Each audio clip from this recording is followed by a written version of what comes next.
McKay, and I am the founder of Business of Creativity. I am your host for these weekly live broadcasts here in my Facebook group community.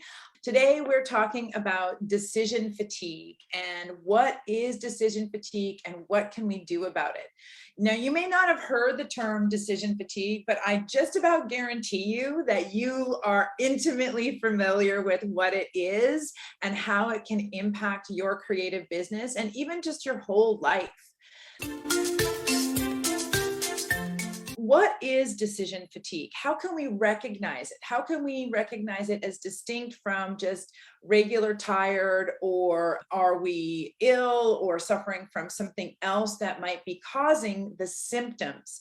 The symptoms of decision fatigue are very similar to a lot of mental illnesses and emotional challenges. That's not surprising because stress and overwhelm, stress is one of the biggest factors in creating decision fatigue. Stress is a huge factor in a lot of mental and emotional challenges and illnesses as well. What is decision fatigue? Decision fatigue is when we are tasked with making so many decisions that we actually become worn out from the process of it. The brain itself, and when it's operating, burns a lot of energies and burns actually most of our daily calorie intake is taken up by our brain, just processing stuff to stay alive, just deciding when to breathe, when not to breathe. You think it's automatic, but the brain is in there regulating things like, should I increase the body temperature, decrease the body temperature? What do I need to do about the food that I've gotten in?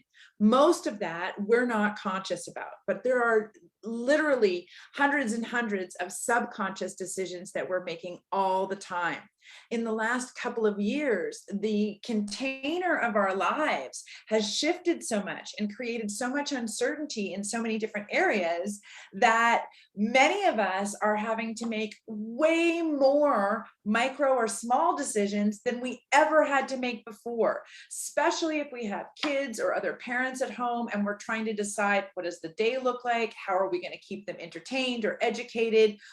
There's so many choices and decisions, even to, do you risk going out for dinner? Is that something you feel safe about? Not only are decisions and the number of decisions we've had to make increased exponentially over the last couple of years, there's so many weird decisions that we've never had to make. They're new to us, or they might have an additional element of uncertainty around them.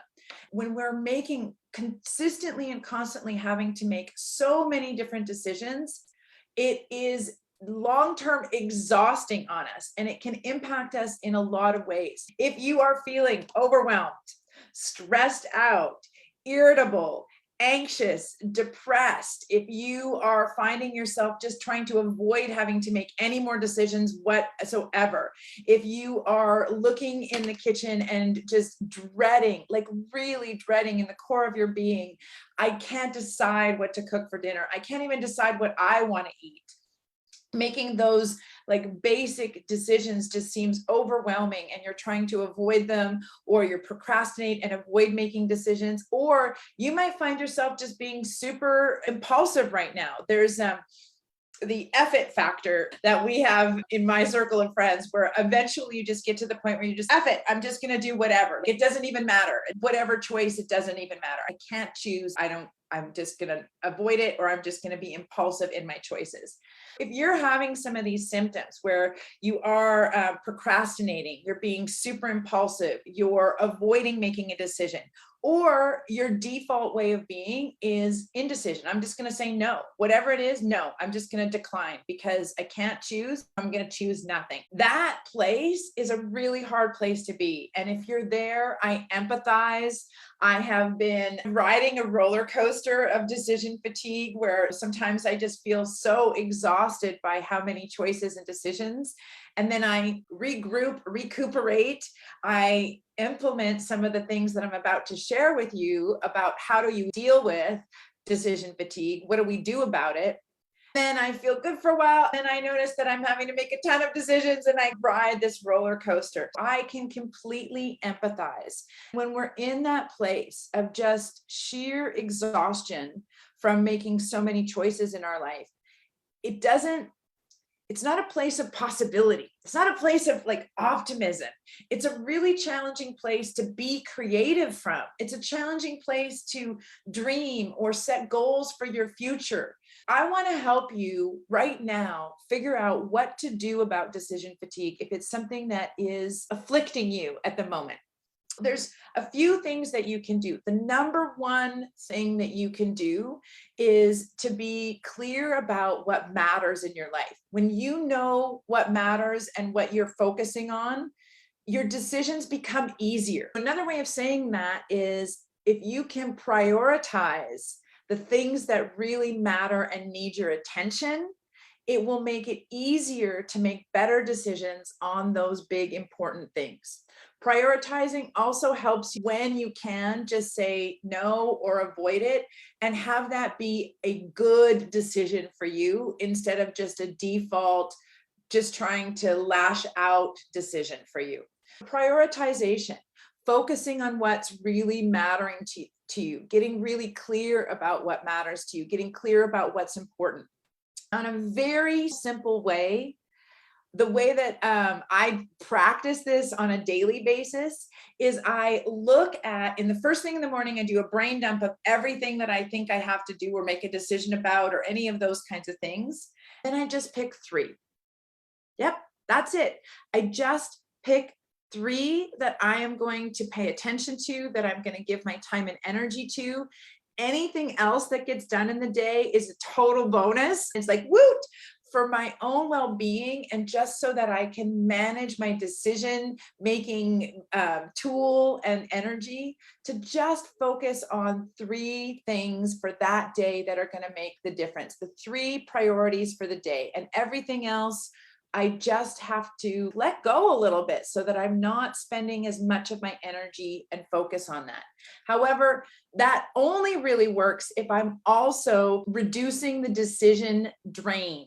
Reducing decision drain. And you've probably heard stories about how Zuckerberg from Facebook, how he wears the same outfit every day, or even more famously, Steve Jobs in his jeans and his turtlenecks. One of the reasons that they purportedly wear the same outfit or the similar outfit every single day is because it reduces the number of decisions that they have to make.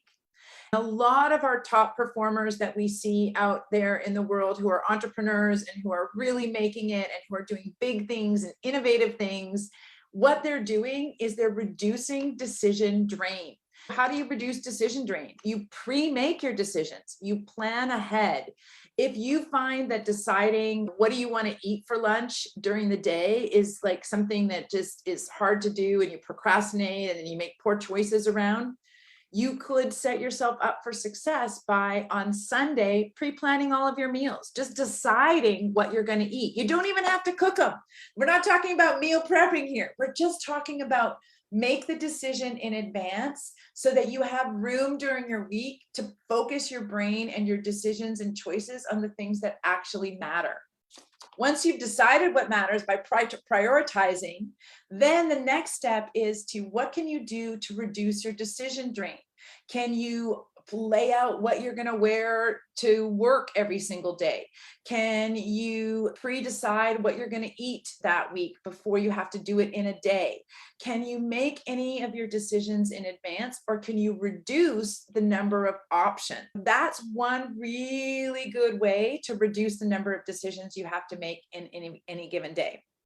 The other one I'm going to offer you is establish a routine. You may not think that deciding, oh, when should I go to bed? Is it time for bed yet? What should I watch on TV? What am I going to have for dessert? Am I going to read before bed or not? When am I going to journal? You might think that those decisions aren't really draining. They're nothing decisions. They seem fairly straightforward and easy. The thing about it is that every time we're engaging the brain to make that decision, we create this a little bit of a fatigue. We just drain ourselves from that ability a little bit in that moment. If you have a routine, if you have the same bedtime, if you have the same pre-bed routine where you don't even have to think about it. It's not about choosing when you're going to journal. It's just what you do every night. So it's already an established routine. Routines and habits that support you can be incredible in helping you to reduce the number of decisions, therefore reduce your irritability, your overwhelm, your anxiety, your procrastination. All of those things can get reduced just by creating a routine that works for you. The final tip I'm going to give you for what to do about decision fatigue is to feed your brain. To really consider, is your fuel brain fuel? Is it going to support you in feeling alert, in being able to make good decisions? Are you making healthy choices? Are you drinking water? What actually will fuel your brain? What will feed your body and brain in a way that can help you reduce the fatigue, reduce the anxiety, reduce the depression, reduce that exhaustion that comes from having to make all of the tiny decisions in your business as a solopreneur? Like, never mind that we're wearing all of our hats. We're also making all of these little micro decisions all of the time.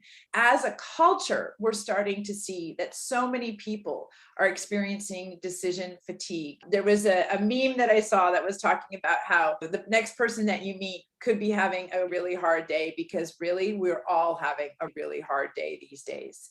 Some of us just mask it better, and some of us have better tools and coping mechanisms. The last thing I'm going to do is invite you to lean into support, because that's absolutely one way that you can lessen or reduce decision fatigue, is by getting help, asking for help and support. I'm offering my help and support to you.